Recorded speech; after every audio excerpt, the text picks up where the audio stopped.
Evening. We are in the middle of Tanya, Iggeres, HaTeshuvah, Perek Aleph, which is in Tanya on page Tzadik Aleph, opposite of page 180. So last year,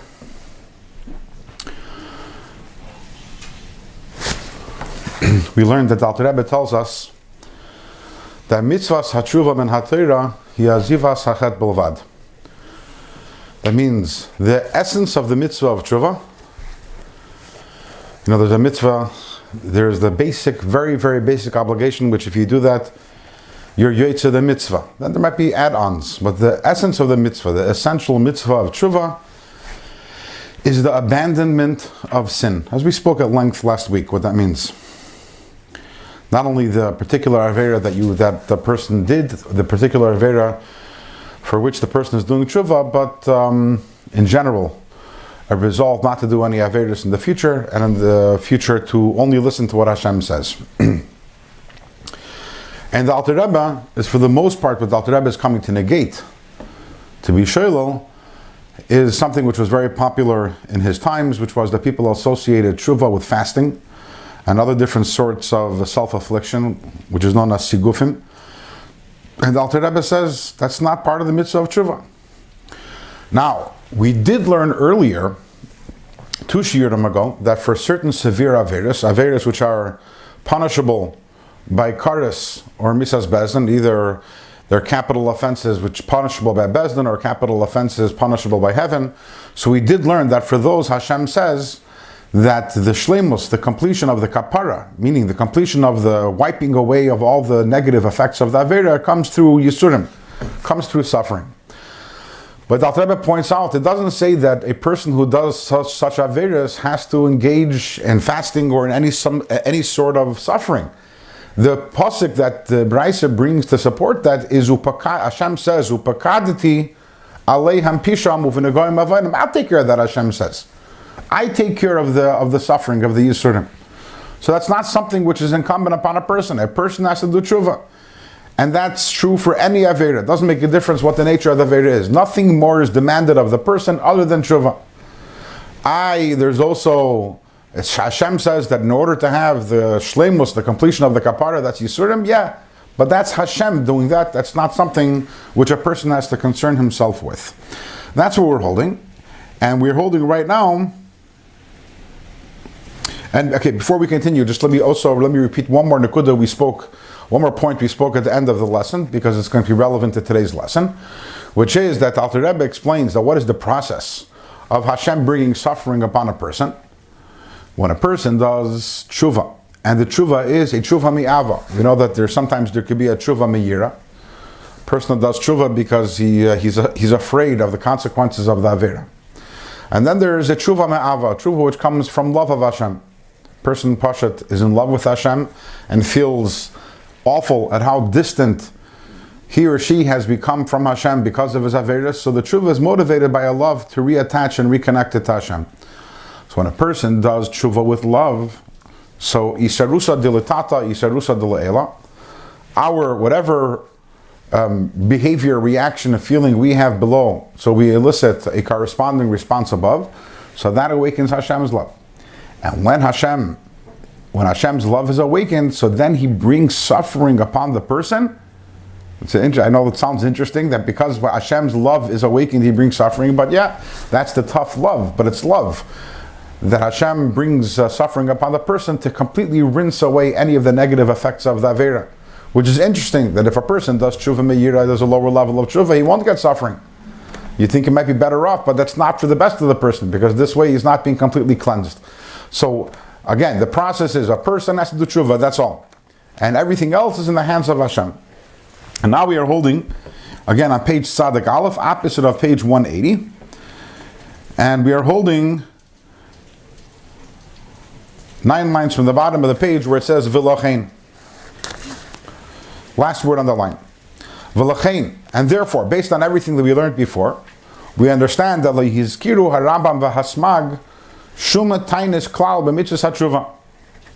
The Rambam and the Smag, both of them, when they talk about the mitzvah of Teshuvah, they fail to make any mention whatsoever of fasting. Af b'krisa yisum bisis bezdin. Even when it comes to someone who's doing tshuva for Krisis and Mrs. Bezdin, which, as we mentioned earlier, over there the Brisa does say Yisurin Mimarkin, that there's the idea of suffering is involved. The Rambam and the Smag, both of whom enumerate the mitzvahs, neither of them mention tainus. And why is that? Because that's not, again, there's nothing to do with the person. That's not a person's job to bring Yisurim upon himself. A person has to do tshuva. The only thing that the Rambam and the Smag do mention is vidui, which we spoke about last week, and bakashas mechila, the importance, the necessity to ask for forgiveness. The Torah says, the importance of doing vidui. B'shkacha pratis, we're now in Parshas Achri Kedoshim, and a big portion of the beginning of this week's parsha talks about the vidui, the different viduim of the Kohen Gadol Taka. There's actually a whole sikha from the Rebbe, parts of which we discussed as we went along in this Perek, which it's based on this week's parsha, on Parshas Achri, on the viduim of the Kohen Gadol. And the Alter Rebbe talks a lot about Perek Aleph of Iggeres HaTeshuvah there also. So the Rambam and the Smag, they do mention vidui and tshuva, they don't mention tainus. So what we have over here is that there are three different categories. There's the essence of tshuva, and the essence of tshuva does not include vidui or bakashas mechila. It does not include, as we spoke last week, it doesn't include regret, it doesn't include vidui, it doesn't include asking mechila. It's the simple resolve, I'm not doing this aveira again. And from now on, I'm an eved of Hashem, doing whatever Hashem wants. That's the essence of tshuva.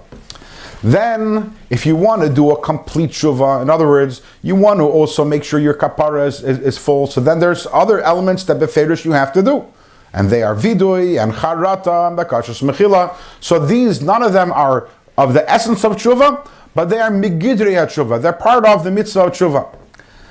And that's why the Rambam and the Smag, they do mention vidui and bakashas mechila, because they are part of tshuva. Although they're not of the essence of tshuva, they're part of tshuva. And then there's tainus, fasting. That's a third category. It's not the essence of tshuva. It's not even of the gidriya tshuva. It has nothing to do. There is no obligation on a person whatsoever. The Rambam doesn't mention it. The Smag doesn't mention it. There is no obligation on a person who has sinned to fast. And again, any suffering that has to be a result of the sin in order to cleanse, that comes from above. There is no such. That's not part of the person's obligations. And that which it says in Yoel, Shuvu Adai B'Chalul Avavchem B'Tzoimu V'V'chi V'Gomer. Yoel is one of the 12 Sfarim of the Trei Asar. One of the Sfarim of Tanakh is called the Trei Asar, which contains within it the prophecies of 12 Nevi'im, short Sfarim for the most part. I think there are a lot of Fruma Yidden around who never heard of Yoel even. Maybe heard of different Yoels, but not the Yoel of in the Nach.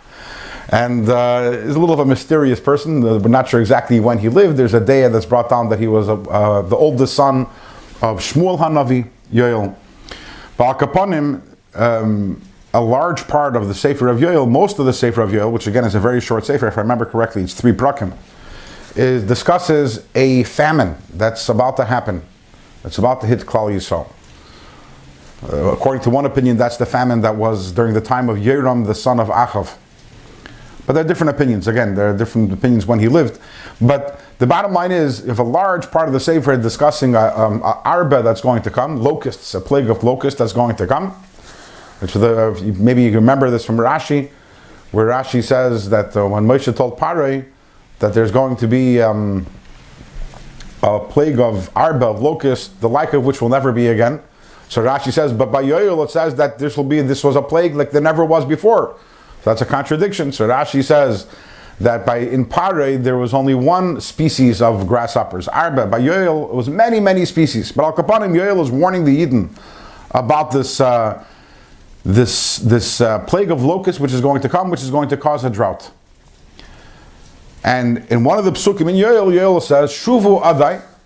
Obviously, this is as a nevuah, as a messenger from Hashem. Yoel says, return to me, b'chol levavchem, with all your hearts, b'tzoyim u'v'v'chi, with fasting and with crying. So this seems to insinuate that fasting is a part of tshuva, that in order to avoid the arba, they have to do tshuva, they have to fast. So Alter Rebbe says, Hainu levatel hagzeira shenigzeram lemarik avein adeir al yidei yisurim ba'arba. The purpose of the fasting, it wasn't part of tshuva. It was like a tefillah. It was a way of entreating to Hashem to be mevatel the gzeira, the decree that was decreed to cleanse the sin of the generation through yisurim ba'arba,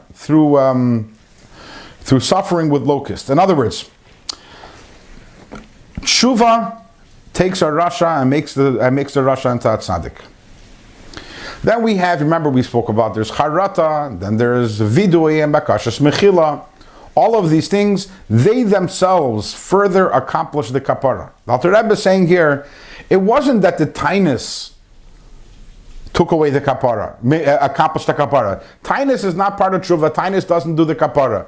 They were fasting because they knew that there was a gzeira against the generation. So part of davening, and you're davening earnestly to Hashem, and we'll see why Mirz Hashem in Perek Beis, that it's like fasting is similar to bringing a carbon, and you're trying to appease Hashem. And they were trying to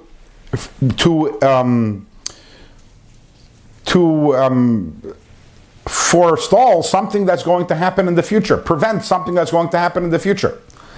Tshuva is about dealing with the past. I want to take care of something in the past.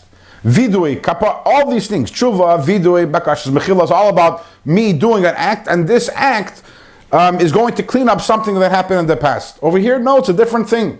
The fasting was a way of requesting of Hashem to take away a gzeira that will be in the future. That's not part of tshuva.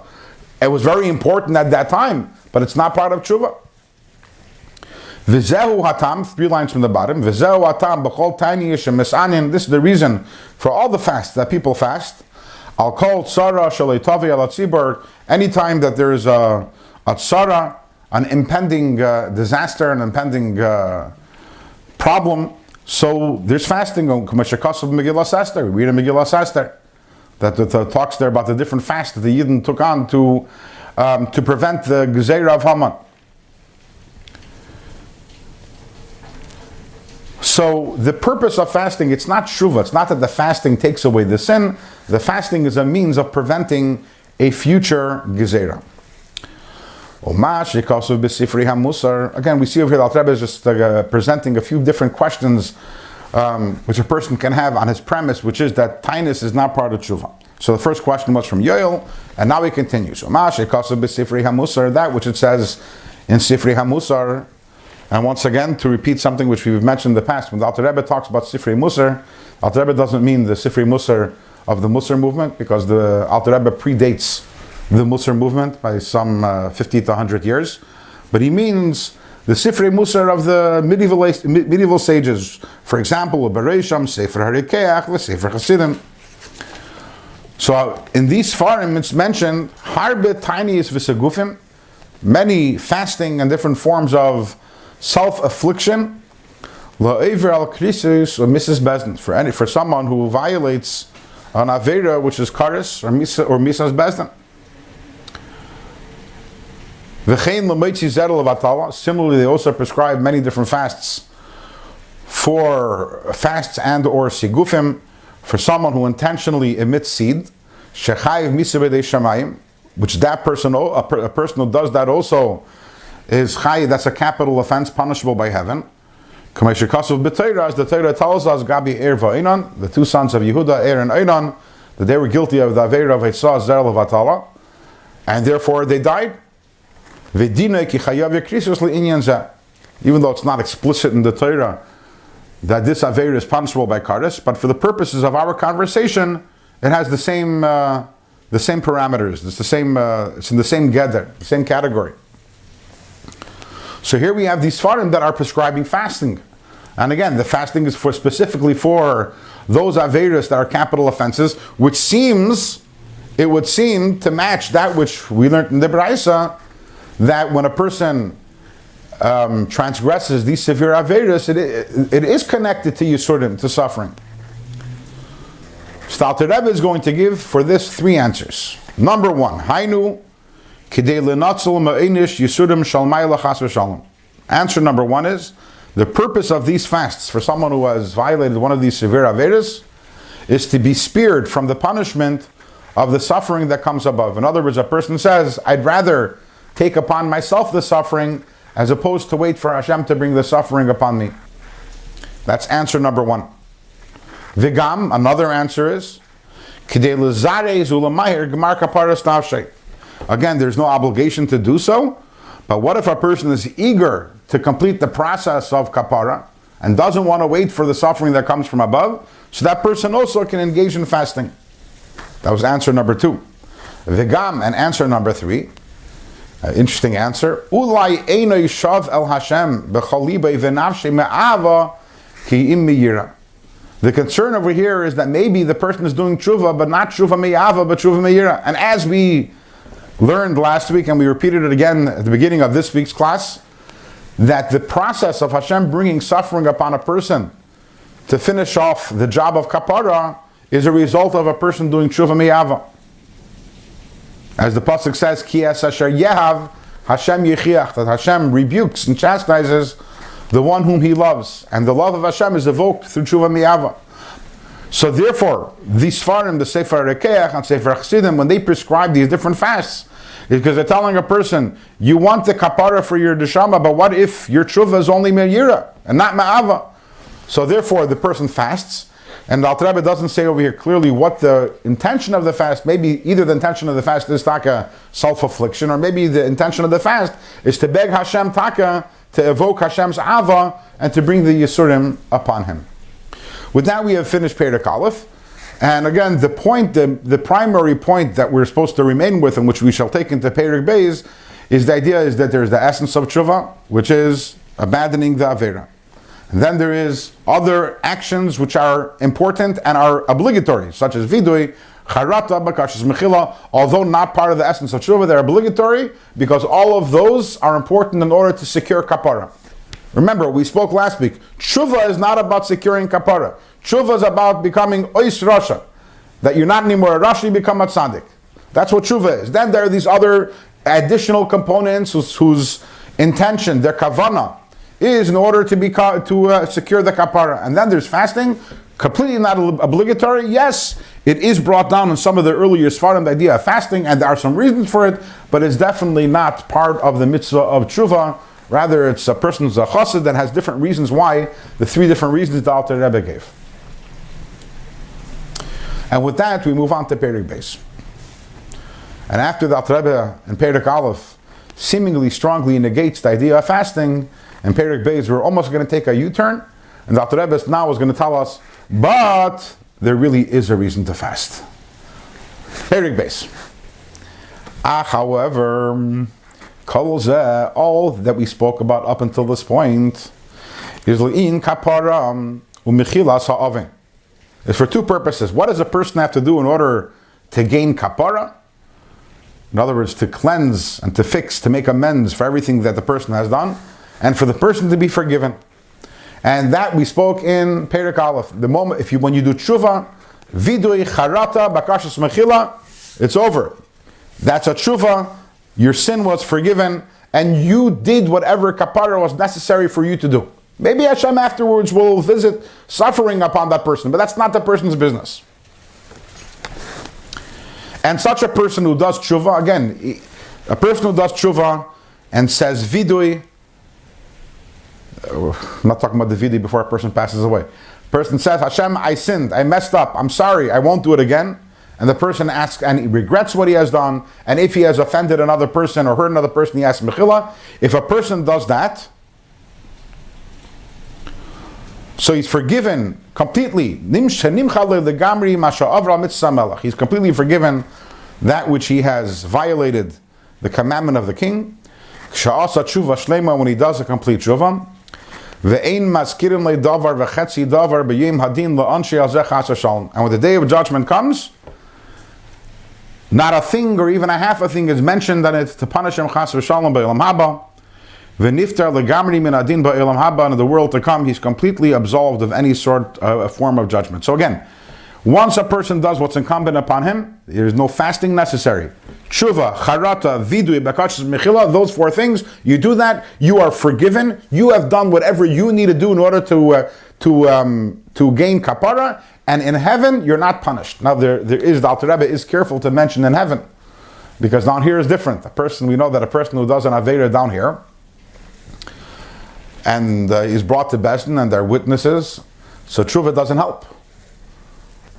Let's say a person who murdered someone else, chas v'shalom, is brought to Besdin, and he tainas that I did tshuva. So there's a famous Noida B'Yehuda. The Noida B'Yehuda explains that because ein l'dayin ela ma she'ein v'rayis, because a judge can only judge by the facts which are perceivable to the eye, and it's a Lashon HaPasuk, it's Adam yira le'inayim v'Hashem yira le'levav, a person only can see with the eyes, Hashem sees in the heart, so Bezin can't ascertain whether a person actually has done shuvah or not, so therefore the punishment of Bezin has to be carried out. But it doesn't make a difference what the Aveira is, even Christus and Mrs. Bezin. If the person Taka does shuvah with everything we spoke about up until this point, then when he goes up to heaven, even if he wasn't punished by Bezin, by the way, shuvah itself is completely mechaper, completely the person is completely forgiven, and when he goes up to heaven, nothing is mentioned, and he's not punished for anything. Again, that's very important to know. There is no Aveira for which tshuva can't help.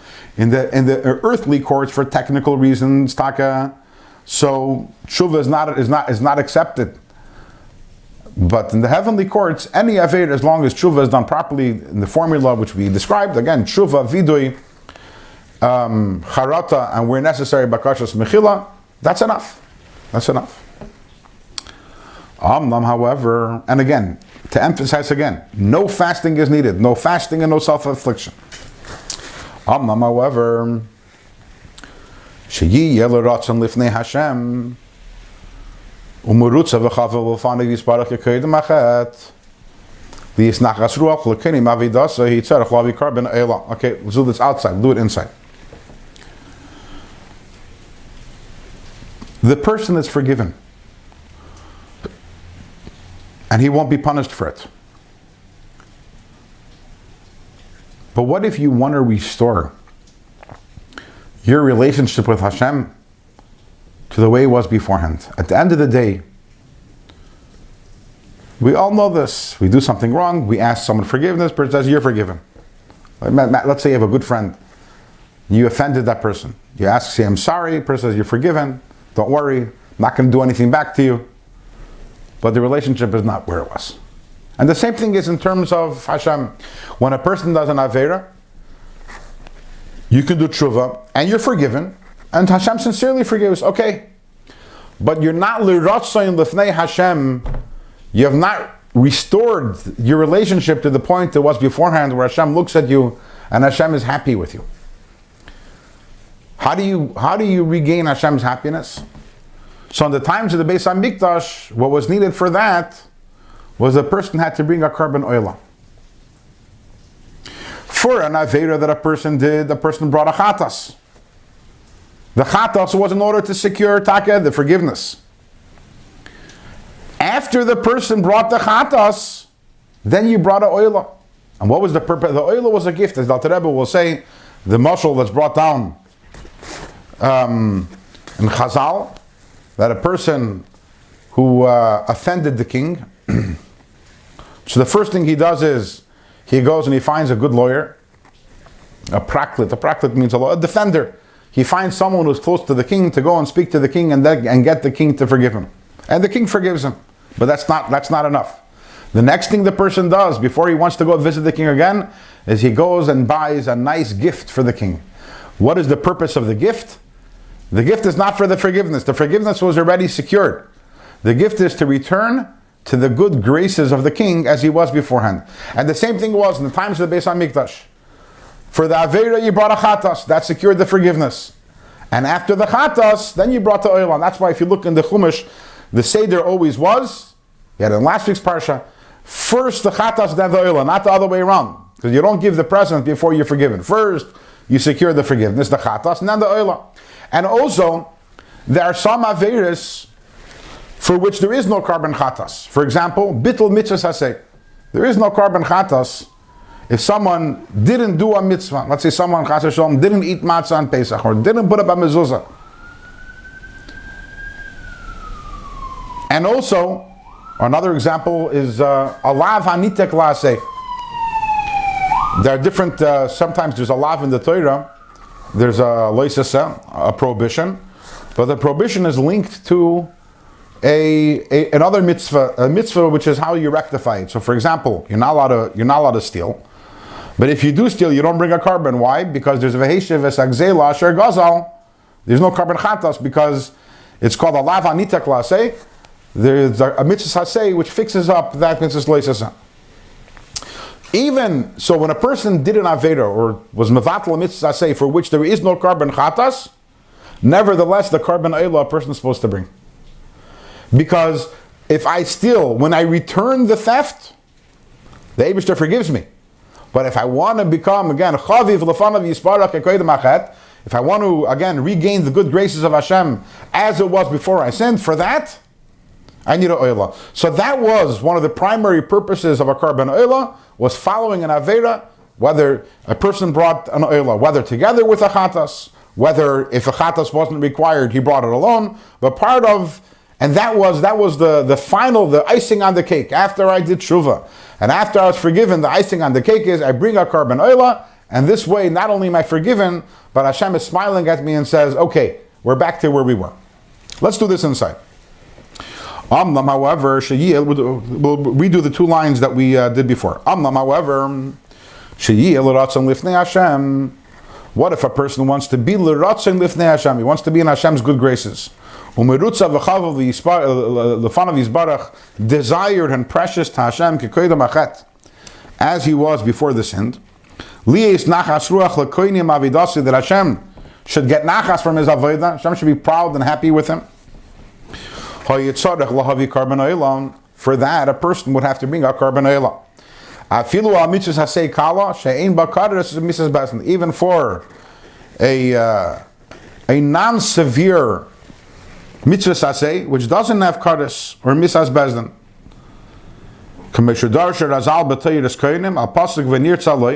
This is what Chazal tell us on Teiras Koinim and the pasuk v'nir tzalei. It's also brought on in Rashi.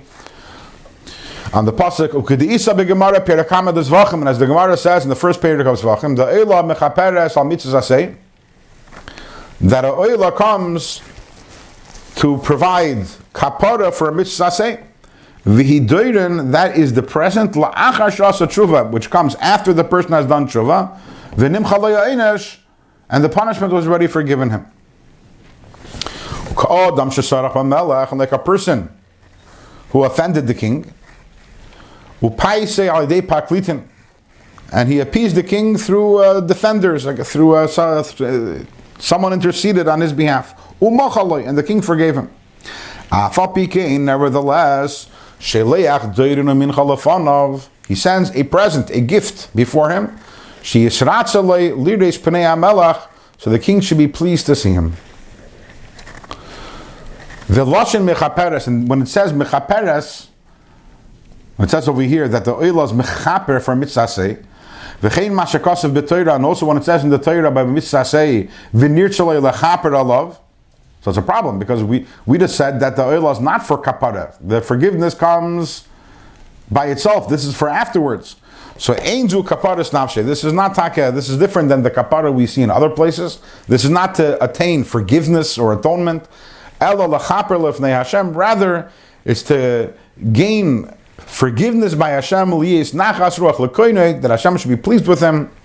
Kedeis Hashem begemara, as the Gemara explains over there in Zvachim. Ukameshakasov, as the pasuk says, tam yilaratzen, that the purpose of this carbon is that he should be l'ratzen, should be complete, and it should be l'ratzen. The Eibishter should desire him and his avodah. So now we just came upon a new category which we had not had in Perek Aleph. In Perek Aleph, we spoke about tshuva and kapara.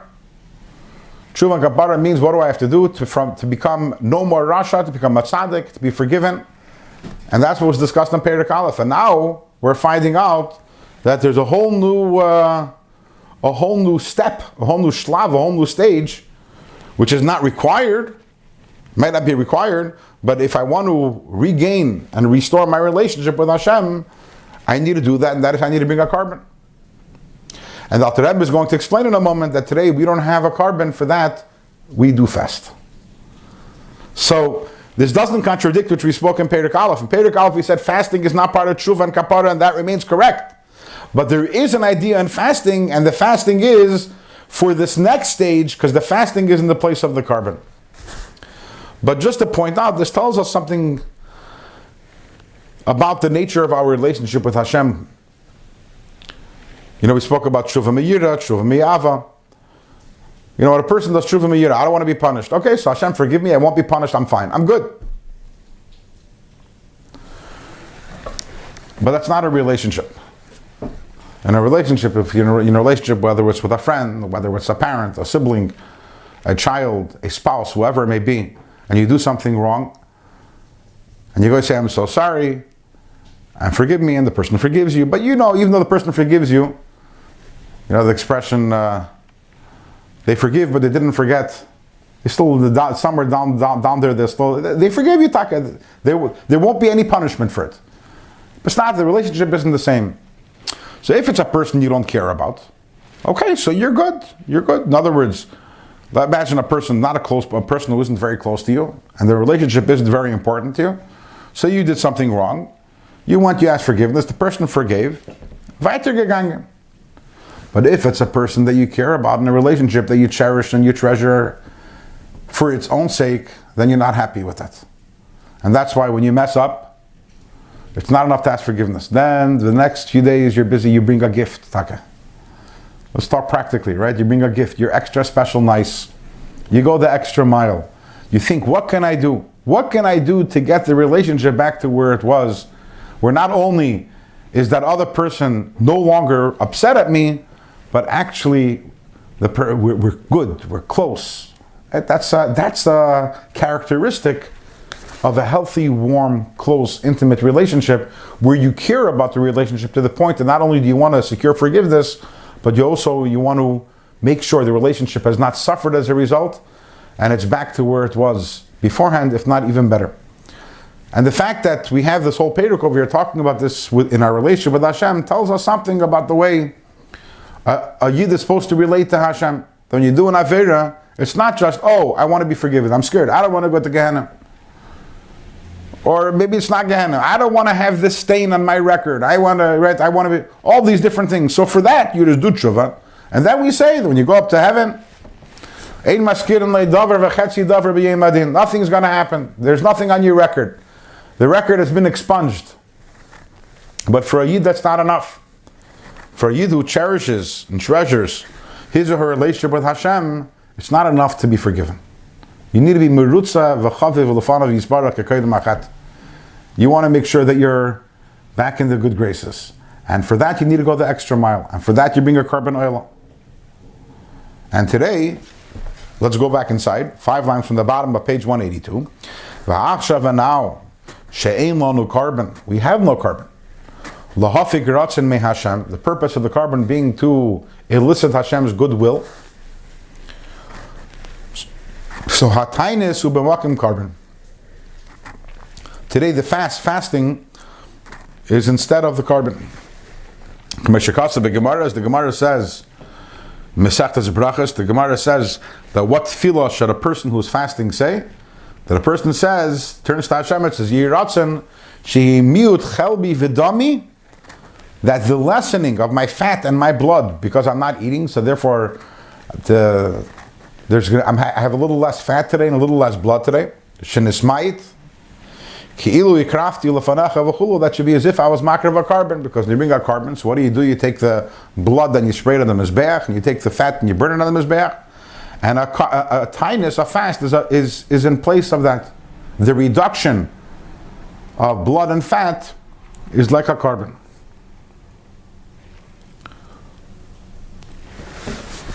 And therefore, we find about many tanoim and amiroim.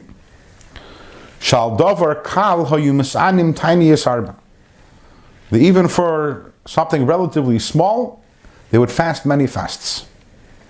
Why? Again, for this reason. Why did they fast? And you have to realize, none of the reasons that we talked about in Perek Aleph apply to these people. Okay, let's talk first the stories, and then we'll analyze. The Alter Rebbe is going to bring down 3 stories.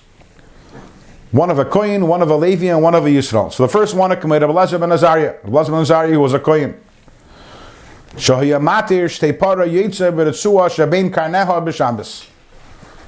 matir that a person's cow can go out with its leash on Shabbos. He felt that's not a malacha, even though that we have to make sure that our animals don't do malacha, but he felt that's the leash is a tachshit. It's more of it's an adornment, and it's not carrying.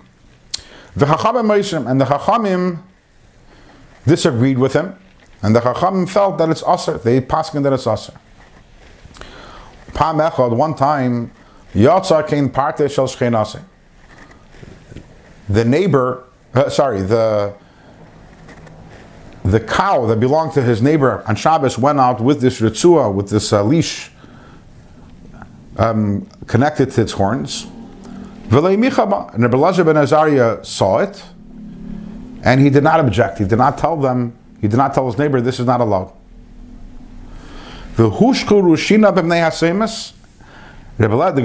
in the Yerushalmi tells us that Rabbi Elazar ben Azariah's his teeth became black because of the amount of fasting that he fasted. And what for?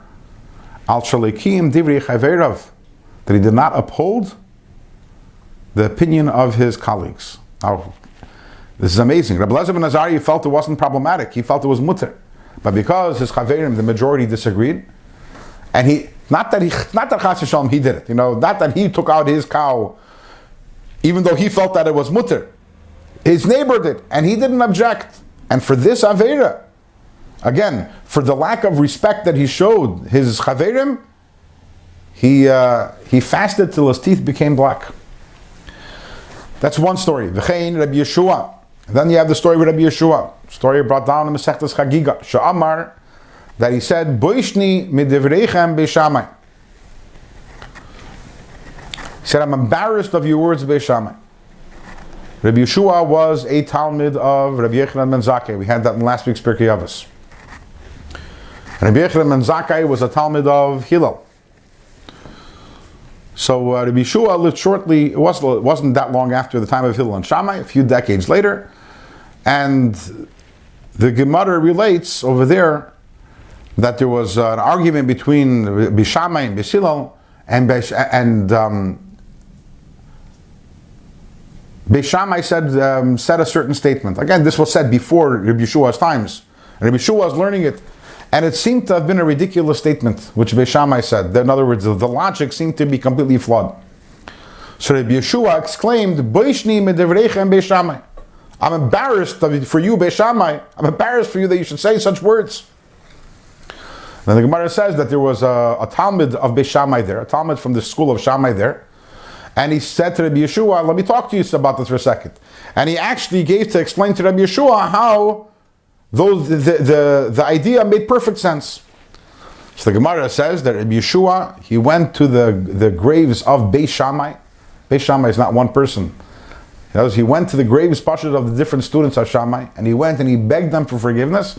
And the Gemara there continues also, he fasted many fasts because of his disrespect for Beis Shammai, to the point that his teeth became black. Obviously it's appropriate to talk about this now. We're in the middle of the time of Sfiras HaOmer, when we're in a period of mourning, and because the Talmidim of Rabbi Akiva passed away. And why? Because in other words, you have to always remember that when you're speaking to someone on Torah and someone expresses an opinion, and even if you disagree, you have to be respectful. Always have to be respectful. You might not agree, you might not understand, but at the end of the day, we have to realize we're all here, we're all learning Torah, we're all trying, and we have to be respectful one to another. And Rabbi Yeshua, because of this slip up, and he said, his teeth became black from fasting. And then the third story, Rabbi Huna, Pam Achas, the Sabchali Ritzua Shel Tefillin, so Gemara Moed Katan, that says Rabbi Huna, one time, the Ritzua of his Tefillin flipped over, Vis'ana Mem Tzoymis, and he fasted 40 fasts. V'chahena rabbis, now the Rebbe says, and there are many others of this sort. Now, think about this. In Perek Aleph, which we learned earlier today, so we said, wow, what's the purpose of fasting? And all the answers that we gave over there for fasting were for someone who violated an Aveira for which it says, Upakadati b'shevet pisham of v'negoyim avoinam. In other words, it was an Aveira which was karis, or misas bezdin, or misa b'dei shamayim, and therefore Yisurim are going to come. So there the Alter Rebbe gives three reasons why to fast. Either because you'd rather take it upon yourself rather than have Hashem do it, or the fasting is a way of davening to be saved from the Yisurim, or maybe you didn't do Teshuvah Ma'avat or Teshuvah Me'ira. But over here, these three stories, none of them involved in any way, shape, or form anything that nears an Aveira of Christus and Mrs. Bezdin. So what's the point of fasting? Teshuvah and Charata. Now, all the reasons for fasting that we gave in Perek Aleph don't apply here. Muzman Zagin, so we must say there's something else. We must say there's another reason for the fasting. And what's the other reason? That's what Alter Rebbe is saying over here. It has nothing to do with Yisurim. It has nothing to do with trying to rid yourself of Yisurim, because there is no Yisurim for these Averis. You do Teshuvah and you're forgiven. Weiter. You move on. It simply has to do the idea Sheyeh Merutza v'chavel l'fanav Yisbarach after you do Teshuvah to be accepted by Hashem as before the Averis. Val Yisoid Zeh. And based on this foundation, Li made ha'arizal l'talmidav al pichach masa emes. The Arizal taught to his talmidim based on Kabbalah. Mispar hatzoyim, the exact number of fasts. L'kama avonis v'chatoim, for many different averis. Av she'ein behem kares v'lebidisa b'dei shamayim. Even though they're not kares, they're not b'dei shamayim, they're not Mrs. Bezdin. Again, on this foundation. Again, if you remember in Perek Aleph, he says that in the Sifri HaMusar, like Sefer Rekeach and Sefer Chassidim, it prescribes many fasts, but those fasts were specifically for the severe Averis, which are Karis or Mrs. Bezdin. But the Arizal prescribed for his students, based on Kabbalah, numbers of fasts for many Averis that don't fit that description. So why fast? Just do Teshuvah. But again, it's not about the suffering bringing any sort of miruk or kapara as mentioned. This is again, this tinus, these fasting are in place of karbanas.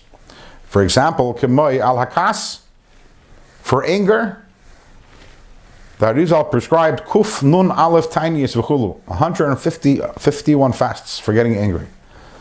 That's a lot of fasts. You know, if you knew you had to fast 151 times every time you got angry, you wouldn't get angry. Because I don't think you would eat ever again.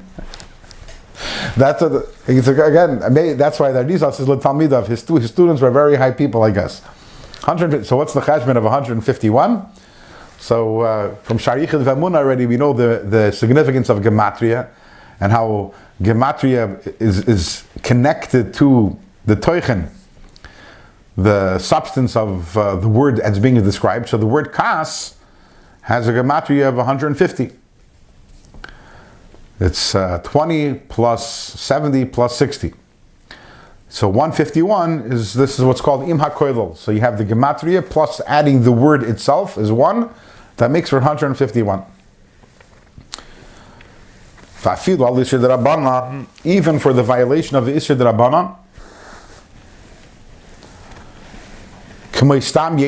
for example, someone who drinks wine which was touched, which was moved by a goy, so that's an Isser D'Rabbanan, that's not an Isser D'Oraisa. In other words, the Chachamim were the ones, they were geyser, they said that when a goy touches wine, so there's a chash, we're worried that perhaps the goy might have moved it. Perhaps when the goy moved it, he was sticking a machshava for Avodah Zarah. Minatoira, yayin nesach is aser. If we know for a fact that a goy poured the wine to Avodah Zarah, it's aser. But stam yainam, a wine which stam a goy touched, it's midrabanan.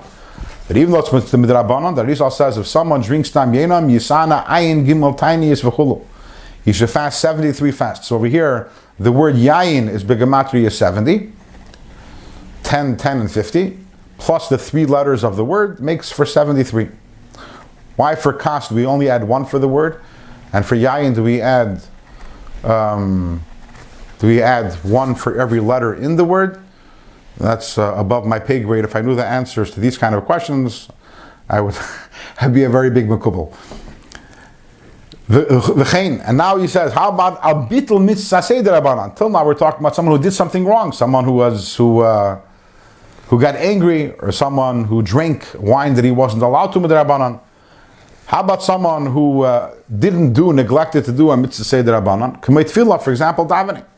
Now we know davening is midiraisa, but the idea of davening 3 times a day in the nusach that we daven now, that's midrabanan according to everyone.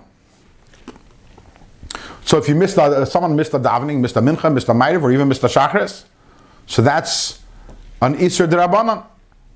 So for that, the Arizal says, Yis'ana samech aleph tainis v'chulu. For that, you fast 61 fasts.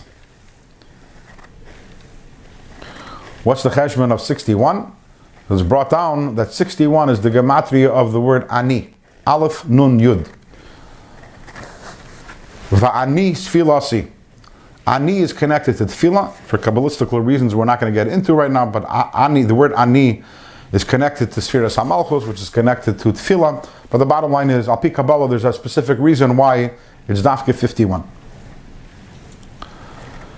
V'derach klal, and here's the general rule. Soid ha'tainis, the secret behind fasting, hiskula nifla lisgalus ratzna elyin barahu. A fast is a wonderful, wonderful way to elicit Hashem's goodwill, because it is kamei hakarbon, as we've established before from the Gemara, that shehei miut chalbi v'dami, that the reduction in flesh and blood and fat is similar to a carbon.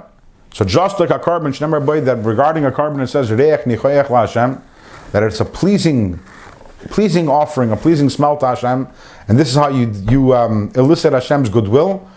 That's what a fast is also. And this is really the Alter Rebbe is adding in a new nekuda over here. Up until now, the Alter Rebbe was saying, let's say I did an avera. So when I did an avera, I harmed the relationship. So therefore, step number 1, I need to do tshuva, I need to be forgiven. But even after that, if I want to gain the ratzin that I had previously, for that I need to bring a carbon. And today there is no carbon, so we do a tainus instead. But now the Alter Rebbe is saying, general rule, just like you're able, even if a person didn't do any averas, wanted to evoke Hashem's ratzon, he went to the Beis HaMikdash and he brought a carbon shlamim, a carbon elo, whatever it may be. A fast is the same thing. That any time a person fasts, even if he didn't do an aver, even a tzaddik gomer, you may wonder why taka do tzaddik and gemurim fast. And we know that they fast more than anyone else. What are they fasting for? They didn't do any averis. The Alter Rebbe says again, Hatainis hiskula nifla lizgalus ratzna elyin baruch. Tainus is a tremendous skula for revealing Hashem's goodwill over here in this world, like a carbon. As it says in Yeshaya, this is part of the Haftarah that we read in Yom Kippur. Over there, Yeshaya describes how people all the times they would fast, but while they were fasting, they were busy doing many other averas. Averas mostly being Adam lachavere. They were oppressing other people. They were harassing other people on the day of the fast. And Yeshaya turns to the people and says, this is what you call a fast? This is what you call a day that's supposed to be a Yom Ratzon Hashem? Michlal, what can we infer from this? That if you do a fast properly. In other words, Yeshaya is saying, you guys are doing it wrong because you're busy doing bad things on your fast day. But we can infer from this that when a person Take does do a fast properly, hu yom ratzon, it's a yom ratzon l'Hashem. And this gives us, by the way, a different understanding of fast days. You know, that we look at a fast day as a day of affliction, a day of suffering, and a difficulty, when in fact the perspective of Pichsidus is, this is something, by the Rebbe would say this, the Rebbe would talk every fast day after Mincha, the Rebbe would say what's called Divrei Kivushin, the Rebbe would give a sicha, the Rebbe would talk, and come out every single time the Rebbe would mention this idea. We need to reframe the way we look at a fast day. A fast day is a day of Yom Ratzon. A fast day is, it's not necessarily a sad day. Maybe there are some sad fast days, but it's not. The nekud of a fast is a day when we elicit the Ratzon of Hashem, Hashem's goodwill. That's what a fast can accomplish. And therefore, for someone who has done Avera, after the Teshuvah is done and after the Mechillah is granted, then is a time to fast, and the fasting is they're bringing a carbon. We are going to stop over here. Mir Hashem, next week we're going to start Perek Gimel. So therefore I need to give you a disclaimer, which is as follows. In the next week, until you have the next year, please don't fast. Because even though that in this Perek, it might sound very exciting, and